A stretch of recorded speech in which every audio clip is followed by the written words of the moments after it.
IAS southern police station పరిధిలో ఓ యువకుడిపై కొందరు వ్యక్తులు దాడి చేసి గాయపరచడంతో ఆసుపత్రిలో చికిత్స పొందుతూ మృతి చెందాడు. మారుతినగర్కు చెందిన ఠాగూర్ గౌతమ్ సింగ్ పై రాము, అతడి అనుచరులు మూకుమ్మడిగా దాడి చేశారు. ఈ ఘటనలో తీవ్రంగా గాయపడిన గౌతమ్ చికిత్స పొందుతూ మృతి చెందాడు.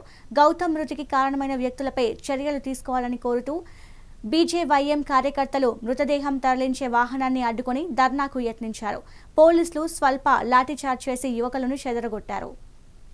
ప్రైవేట్ వర్క్ షాప్ లో పనిచేస్తాను. నా బాబుకు గౌతమ్ సింగ్ ఇక్కడ బస్తీలో ఉండే 5-6 మంది కలిసి ఆయనకి ఫోన్ చేసి బయటికి పిలిచి దారుణంగా కొట్టి పారిపోయారు. వాళ్ళు అక్కడి నుంచి నాకు హాస్పిటల్ నుంచి కాల్ వచ్చింది. మళ్ళీ వేరే వాళ్ళు ఫోన్ చేసి మీ బాబు ఇట్లా రక్తం అంటే నేను పోయి చూసే లోపల నాకు మళ్ళీ హాస్పిటల్ నుంచి ఫోన్ వచ్చింది. నేను అక్కడికి చూసేదాకా మా బాబుకు విపరీతమైన బ్లీడింగ్ అవ్వడం వల్ల వాళ్ళు ఉస్మానియాకు పంపించారు. ఉస్మానియాలో కూడా నాకు ఎటువంటి ట్రీట్మెంట్ ఏం చేయలేదు. అదే ఇక్కడ ఫస్ట్ ఎయిడ్ ట్రీట్మెంట్ ముక్కులో వానికి బ్లీడింగ్ ఆగడానికి ఏదైతే పెట్టారో వాళ్ళు ఉస్మానియాలో కూడా ఏం చేయలేదు. అక్కడి నుంచి మళ్ళీ నాకు ఈఎన్టీకి రిఫర్ చేశారు.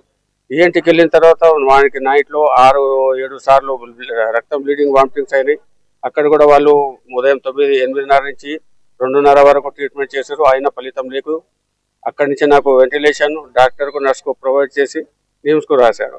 నిమ్స్కు పోయిన తర్వాత 4 days అదే మళ్ళీ పరిస్థితిలో ఉండి నాకు బాబుకు ఆ గుండె ఆగిపోయిందని చెప్పారు. మళ్ళీ వాళ్ళు ఆర్ఎస్సీ చేసి మళ్ళీ స్టార్ట్ చేశారు. దాని తర్వాత ఆపరేషన్ థియేటర్ తీసుకెళ్ళి ఒక పైప్ పెట్టారు గొంతులో ఆక్సిజన్ గురించి.